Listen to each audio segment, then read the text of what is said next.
மலரின் காலக்குரல் உங்களை வரவேற்கிறது. இன்றைய சூழலில் தென்னிலங்கையை மிகவும் பரபரப்பாக வைத்திருப்பது ராவணனை பற்றிய செய்திகளே. அன்று இராமாயணம் என்பது மதம் சார்ந்த இதிகாசம் என்பதாலும் ராவணன் ஒரு சைவ சமய மன்னன் என்பதாலும் அவனை ஒதுக்கி வைத்திருந்தார்கள். இன்று பூதக்கண்ணாடி கொண்டு அவனை பற்றி ஆராய்ந்து வருவது ஏன்? எதற்காக இந்த மாற்றம்?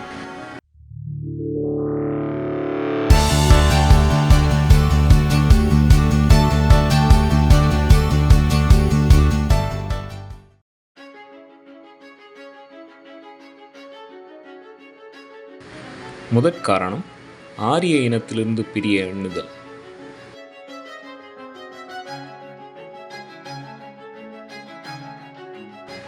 இந்தியாவின் வங்காளத்திலிருந்து, அதாவது அன்றைய ஒருங்கிணைந்த மேற்கு கிழக்கு பகுதியிலிருந்து கிறிஸ்துவுக்கு முன் 483 இலங்கை சென்று அதனை ஆண்ட ஆரிய விஜயனே எங்கள் வரலாற்றை ஆதாரபூர்வமாக ஆரம்பித்து வைத்த முதல் மன்னன் என்று பெருமையுடன் கூறியதோடு, வட இந்தியாவிலிருந்து வந்த ஆரியர்களே சிங்களவர்களின் மூதாதையர் என்று தம்பட்டம் அடித்துக் கொண்டார்கள்.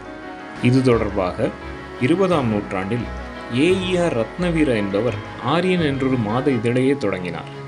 ஆனால் இன்று விஜயனுக்கு முன்னோடியாக ஆட்சி செய்தவன் ராவணனே என்றும் சிங்கள தேசியவாதிகளின் நாயகன் ராவணன் என்றும் கூறி விஜயனை இந்தியாவிலிருந்து வந்த திருட்டு பிரபு எனவும் அழைக்கிறார்கள். இத்தகைய ஒருவனின் வழிவந்தவர்கள் சிங்களவர்கள் என்றே கூறுகிறார் மகாவம்ச ஆசிரியர். இவரே விஜயனை வெறுத்தார் என்ற போதிலும் ஒரு தேரராக இருந்து உண்மை கூற வேண்டும் என்பதால் தானே மகாவம்சம் என்னும் தான் எழுதிய நூலில் அவர் அவனே முதல் மன்னன் என குறிப்பிட்டிருக்கிறார். இரண்டாவது காரணம் இந்திய மொழியிலிருந்து பிரிய எண்ணுதல்.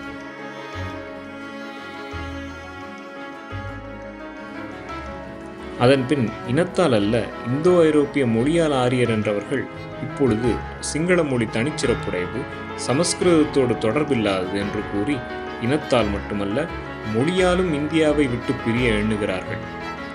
அப்படியென்றால் இவர்களது ஆதி நூல்களான தீபவம்சம், மகாவம்சம் போன்ற நூல்கள் இந்திய மொழியான பாலி மொழியில் எழுதப்பட்டிருக்கிறதே, அவற்றை பற்றி என்ன கூறப் போகிறார்கள்? ராவணன் பிறந்ததற்கான சான்றெதுவும் இலங்கையில் இல்லை என்று கூறும் கொடகும்புர என்னும் எழுத்தாளர் ராவணனும் அவனது ராட்சத இனமும் தெற்கு இந்தியாவிலிருந்து வந்து இலங்கையை கைப்பற்றி கொண்டனர் என்கிறார்.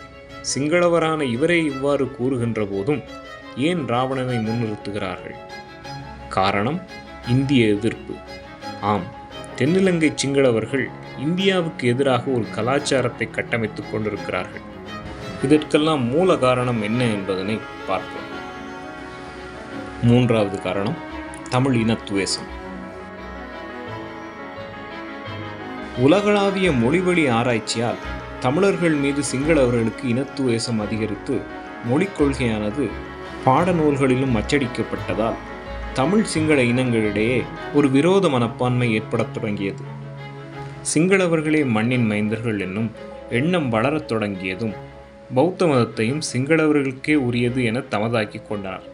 எனவேதான் வடபகுதியில் கண்டெடுக்கப்படும் பௌத்த தொல்லியல் சான்றுகளை காட்டி அப்பகுதிகளும் சிங்களவர்களுக்கே உரியது என்கின்றனர்.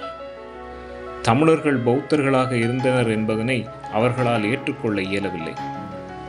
அனகாரிக தர்மபால, ஏஇ குணசிங்க போன்றோர் இனவாத தீயின் மீது எண்ணெய் ஊற்றினர். இதனால் ஈழத்தமிழர்கள் அனைவரும் ஒன்றிணைய வேண்டிய சூழ்நிலை உருவானது. சர் பொன் அருணாச்சலம் இதற்கு முன் என்றார். சிங்கள இனத்தின் வரலாறே இலங்கையின் வரலாறு என கூறப்பட்டதால் ஈழத்தமிழ் மாணவர்களும் தம் சொந்த வரலாற்றை கற்காது சிங்கள வரலாற்றையே படிக்கத் தொடங்கினர் என்பது மட்டுமல்ல, தமிழ் மக்கள் மேன்மேலும் பல்வேறு நெருக்கடிக்கு உள்ளாக்கப்பட்டனர்.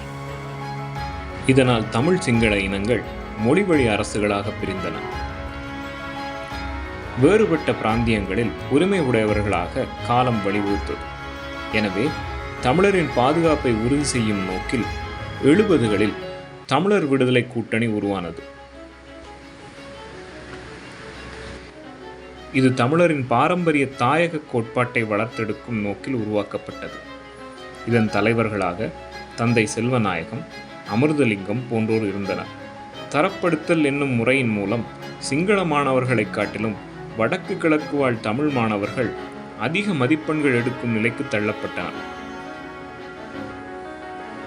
மாகாண சுயாட்சியை கூட அளிக்க முடியாது என சிங்கள அரசு முடிவெடுத்த நிலையில்தான் இனியும் பொறுத்து கொள்ள முடியாது, பேச்சுவார்த்தையால் பெற முடியாத உரிமையை புரட்சி மூலம் பெறுவோம் என பொங்கி எழுந்தார் மேதகு வேலுப்பிள்ளை பிரபாகரன் அவர்கள்.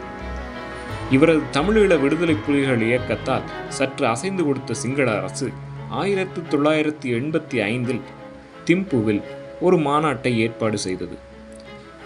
அது தோல்வியுற அப்போதும் இராணுவ ரீதியில் பலம் வாய்ந்த அமைப்பான தமிழீழ விடுதலை புலிகளின் நியாயமான கோரிக்கைகளை சிங்கள அரசு புறந்தள்ளியது.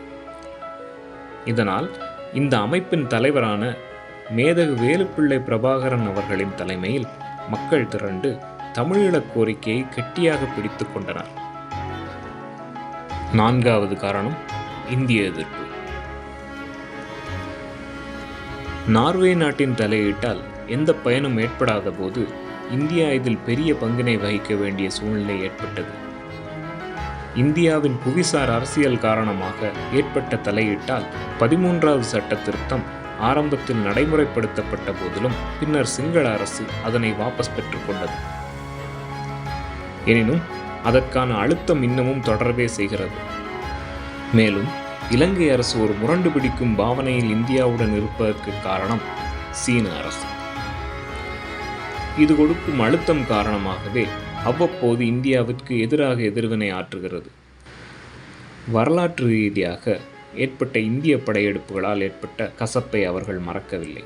ஒரு பாமர சிங்களவன் கூட இன்னமும் இந்தியா தம் நாட்டை பிடித்துவிடும் என்று நம்புகிறான்.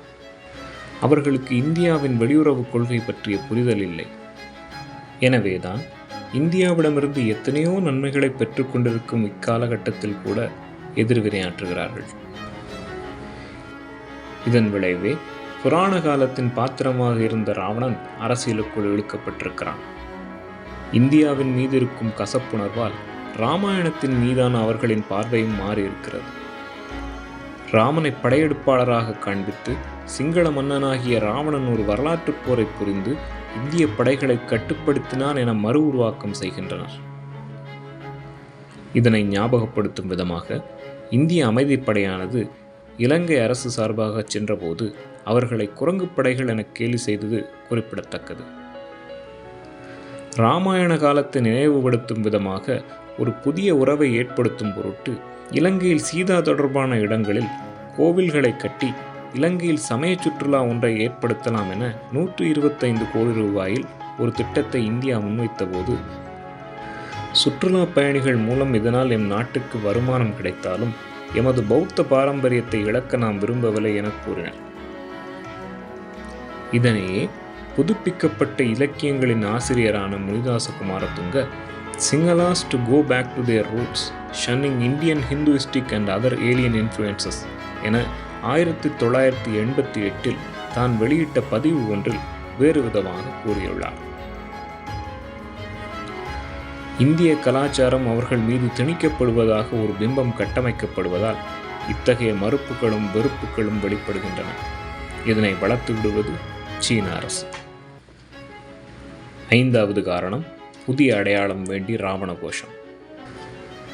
ஆக புராண காலத்து அரசனாக இருந்த ராவணன் முற்று முழுவதுமாக ஒரு அரசியல் குறியீடாக மாற்றப்பட்டிருப்பது கூர்ந்து கவனிக்கத்தக்கது. அப்பி யக்குபலவ், நாங்கள் இயக்கர்கள் என்ற அவர்களது கூக்குரல் தென்னிலங்கை சிங்களவர்களிடையே ஓங்கி ஒலித்துக் கொண்டிருக்கிறது. ஹெலஹவுல மற்றும் ராவணா என்னும் இயக்கங்கள் ராவணனை பற்றி மேடைகளிலும் பிரச்சார ஊடகங்களிலும் பேசுகிறது. விஜயன் பின்தள்ளப்பட்டு ராவணனுக்கு முன்னுரிமை அளிக்கப்படுகிறது. ராவணனின் உருவச்சிலையை ஊர்வலமாக எடுத்துச் சென்று பனம்பிட்டிய என்னும் இடத்தில் 2018 ராவணா மந்திரய என்னும் ஆலயத்தில் வைத்திருக்கிறார்கள். ஆனால் தமது மதம் என்று கூறும் பௌத்தத்தை உருவாக்கிய இந்தியாவின் புத்தரை என்ன செய்யப் போகிறார்கள்? எனவே சிங்களவர்களின் தனிச்சிங்கள கொள்கை எவ்வாறு இலங்கை வாழ் தமிழர்களை பாதித்ததோ அவ்வாறே ராவணனை முன்னிறுத்துவதான அவர்களின் வரலாற்று முரண்பாடானது இந்தியாவை சீண்டுவதைக் காட்டிலும் இலங்கை வாழ் தமிழ் மக்களை மட்டுமல்ல உலகத் தமிழ் மக்களையும் பாதிப்பிற்கு உள்ளாக்கும்.